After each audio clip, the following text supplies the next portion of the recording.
ہم نے اس ملک کے حالات کو دیکھتے ہوئے دفاع پاکستان کونسل کا اجلاس کل اسلام آباد ہوٹل میں، جو پہلے ہالیڈے ان ہوٹل کے نام سے مشہور تھا، اس میں بلایا ہے، جس میں دینی، قومی اور تمام مخلص قیادتیں اور سیاسی مذہبی جماعتیں کل اکٹھی ہوں گی، اور اس ملک کے اندر جو انتشار ہے اور جو بے اتفاقی ہے اور ایک دوسرے کو گالی گلوچ کا سلسلہ ہے، اور ہر آدمی آگ لگانے کی کوشش کر رہا ہے، کوئی بھی آگ پہ پانی اور آگ کو بجھانے کی کوشش نہیں کر رہا، تو ہم نے اپنے والد صاحب حضرت مولانا سمیع الحق شہید، جو دفاع پاکستان کونسل کے سربراہ، صدر، امیر، چیئرمین تھے، اور ان کی سنت کو زندہ کرتے ہوئے کل رمضان المبارک میں 4 بجے سے شام تک انشاءاللہ زور کو 4 بجے ہم نے دفاع پاکستان کونسل کا اجلاس طلب کیا ہے، جس میں ملک کے اس جو منتشر قسم کے حالات میں غور ہوگا، اور قوم کو اور قومی قیادت کو ایک روڈ میپ علماء کرام اور مشائخ اور دینی جماعتیں دیں گی کہ اس ملک کو پاکستان جس مقصد کے لیے بنا تھا، اسلام کے لیے، وہ مقصد حاصل نہیں ہوا، اس لیے آج ہم ایک دوسرے کے دشمن بنے ہوئے، ایک دوسرے کے ساتھ نفرت ہے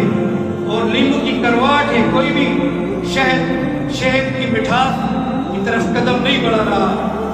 نفسا نفسی ہے، ہر آدمی اقتدار اور کرسی کی جنگ لڑ رہا ہے، کسی کو بھی پاکستان کے دفاع، پاکستان کے اداروں کی، پاکستان کے وقار کی، پاکستان کی پارلیمنٹ کی، کسی کو بھی پاکستان کی عدالتوں کی، اور کسی کو بھی پاکستان کے اور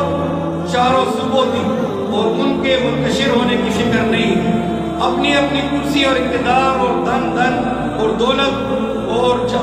جمع کرنے کے لیے منافقت کی سیاست ہم استعمال کر رہے ہیں، اس لیے اللہ تعالیٰ ہم سے ناراض ہے، زلزلے بھی بے وقت آ رہے ہیں، مہنگائی بھی ہے، بجلی بھی نہیں ہوتی، گیس بھی نہیں ہوتی، یہ ساری ہماری اعمال کا نتیجہ ہے، حکمرانوں کی اور قیادت کے اعمال کا نتیجہ ہے۔ تو میں قوم سے اپیل کروں گا، کل دفاع پاکستان کونسل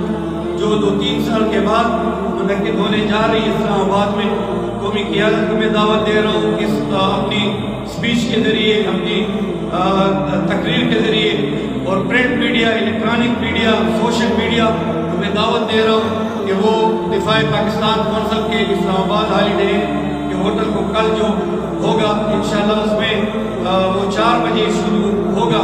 تو پورے ملک کے مشائخ اور علماء کو ہم نے دعوت دی، قومی قیادت کو آپ اس کی کامیابی کے لیے دعا کریں کہ اللہ تعالیٰ اس میں سے کوئی ملک اور ملت اور امت مسلمہ اور عالم اسلام کے لیے، حرمین شریفین کے دفاع کے لیے، فلسطین کے دفاع کے لیے، کشمیریوں کی عظیم قات اور جہاد کی دفاع کے لیے، برما کے مسلمانوں کے لیے، شام، عراق، پاکستان، سعودی عرب، ہمارا جہاں بھی مسلمان ہیں کمزور پڑ رہے ہیں، ان کے اتفاق اور اتحاد، افغانستان میں مسلمان ہیں، بڑے مظالم ان کے 40-50 برس ڈھائے گئے، کہ وہاں بھی استحکام آئے، پاکستان میں بھی استحکام آئے، اور سینٹرل ایشیا اور اسلامی ممالک میں بھی استحکام آئے، اور اسلامی امہ اور خصوصاً پاکستان کے ہمسائے اسلامی ممالک وہ ایک مضبوط اسلامی بلاک میں تبدیل ہوں، تبھی عالم کفر کا مقابلہ ہو سکتا ہے اور ہماری معاشی سیاسی حالت درست ہو سکتی ہے۔ اللہ تعالیٰ ہماری حالت میں